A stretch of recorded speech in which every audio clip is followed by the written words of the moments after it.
خطبہ نمبر 86 آپ علیہ السلام کے خطبے کا ایک حصہ جس میں صفات خالق جل جلالہ کا ذکر کیا گیا ہے اور پھر لوگوں کو تقوی کی نصیحت کی گئی ہے۔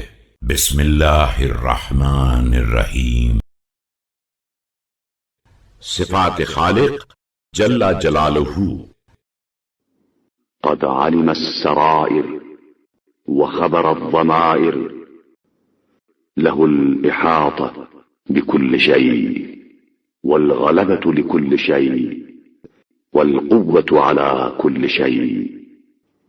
بے شک وہ پوشیدہ اسرار کا عالم اور دلوں کے رازوں سے باخبر ہے، اسے ہر شے پر احاطہ حاصل ہے اور وہ ہر شے پر غالب ہے اور طاقت رکھنے والا ہے۔ موعظہ۔ فليعمل العامل منكم في أيام مهله قبل إرهاق أجله وفي فراغه قبل أوان شغله وفي متنفسه قبل أن يؤخذ بكظمه وليمهد لنفسه وقدمه۔ تم میں سے ہر شخص کا فرض ہے کہ مہلت کے دنوں میں عمل کرے قبل اس کے کہ موت حائل ہو جائے، اور فرصت کے دنوں میں کام کرے قبل اس کے کہ مشغول ہو جائے، ابھی جبکہ سانس لینے کا موقع ہے قبل اس کے کہ گلا گھونٹ دیا جائے، اپنے نفس اور اپنی منزل کے لیے سامان مہیا کر لے۔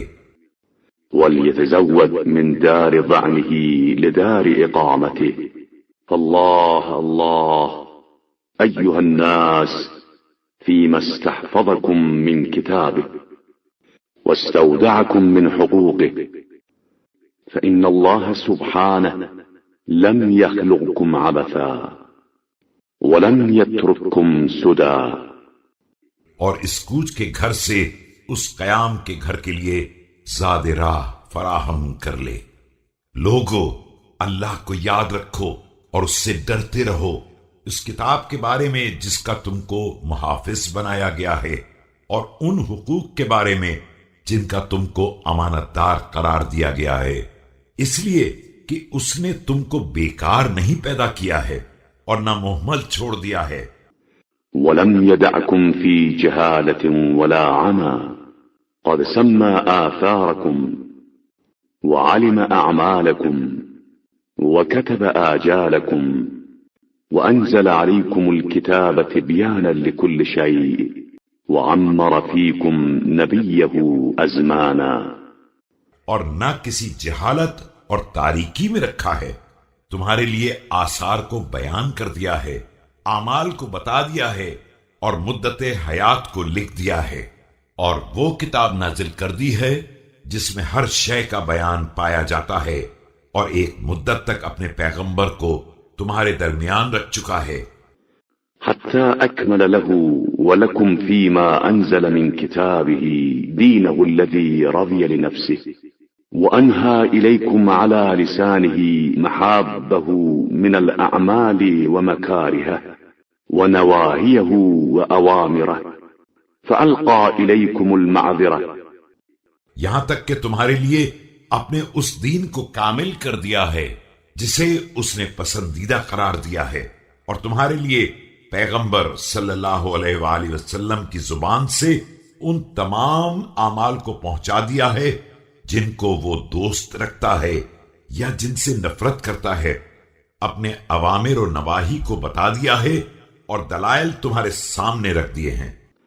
واتخذ عليكم الحجة وقدم إليكم بالوعيد وأنذركم بين يدي عذاب شديد فاستدركوا بقية أيامكم واصبروا لها أنفسكم۔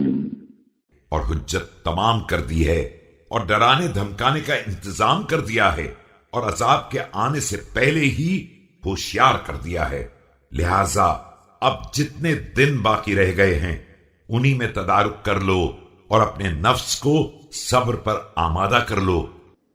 فإنها قليل في كثير الأيام التي تكون منكم فيها الغفلة والتشاغل عن الموعظة ولا ترخصوا لأنفسكم فتذهب بكم الرخص مذاهب الظلمة کہ یہ دن ایام غفلت کے مقابلے میں بہت تھوڑے ہیں جب تم نے موعظہ سننے کا بھی موقع نہیں نکالا۔ خبردار اپنے نفس کو آزاد مت چھوڑو، ورنہ یہ آزادی تم کو ظالموں کے راستے پر لے جائے گی۔ ولا تداهنوا فيهجم بكم الإدهان على المعصية عباد الله إن أنصح الناس لنفسه أطوعهم لربه وإن أغشهم لنفسه أعصاهم لربه والمغبون من غبن نفسه۔ اور اس کے ساتھ نرمی نہ برتو ورنہ یہ تمہیں مصیبتوں میں جھونک دے گا۔ بندگان خدا اپنے نفس کا سب سے سچا مخلص وہی ہے جو پروردگار کا سب سے بڑا اطاعت گزار ہے، اور اپنے نفس سے سب سے بڑا خیانت کرنے والا وہی ہے جو اپنے پروردگار کا معصیت کار ہے۔ خسارے میں وہ ہے جو خود اپنے نفس کو گھاٹے میں رکھے۔ والمغبوط من سلم له دينه والسعيد من وعظ بغيره والشقي من انخدع لهواه وغروره واعلموا أن يسير الرياء شرك ومجالسة أهل الهوى منساة للإيمان۔ اور قابل رشک وہ ہے جس کا دین سلامت رہ جائے، نیک بخت وہ ہے جو دوسروں کے حالات سے نصیحت حاصل کر لے، اور بدبخت وہ ہے جو خواہشات کے دھوکے میں آ جائے۔ یاد رکھو کہ مختصر سا شائبہ ریاکاری بھی ایک طرح کا شرک ہے، اور خواہش پرستوں کی صحبت بھی ایمان سے غافل بنانے والی ہے۔ ومحضرة للشيطان جانب الكذب فإنه مجانب للإيمان الصادق على شفا منجاة وكرامة والكاذب على شرف مهوات ومهانة۔ اور شیطان کو ہمیشہ سامنے لانے والی ہے۔ جھوٹ سے پرہیز کرو کہ وہ ایمان سے کنارہ کش رہتا ہے۔ سچ بولنے والا ہمیشہ نجات اور کرامت کے کنارے پر رہتا ہے، اور جھوٹ بولنے والا ہمیشہ تباہی اور ذلت کے دہانے پر رہتا ہے۔ ولا تحاسدوا فإن الحسد يأكل الإيمان كما تأكل النار الحطب ولا تباغضوا فإنها الحالقة واعلموا أن الأمل يسهي العقل وينسي الذكر فأكذب الأمل فإنه غرور وصاحبه مغرور۔ خبردار ایک دوسرے سے حسد نہ کرنا کہ حسد ایمان کو اس طرح کھا جاتا ہے جس طرح آگ سوکھی لکڑی کو کھا جاتی ہے، اور آپس میں ایک دوسرے سے بغض نہ رکھنا کہ بغض ایمان کا صفایا کر دیتا ہے۔ اور یاد رکھو کہ خواہش عقل کو بھلا دیتی ہے اور ذکر خدا سے غافل بنا دیتی ہے۔ خواہشات کو جھٹلاؤ کہ یہ صرف دھوکہ ہیں، اور ان کا ساتھ دینے والا ایک فریب خوردہ انسان ہے اور کچھ نہیں ہے۔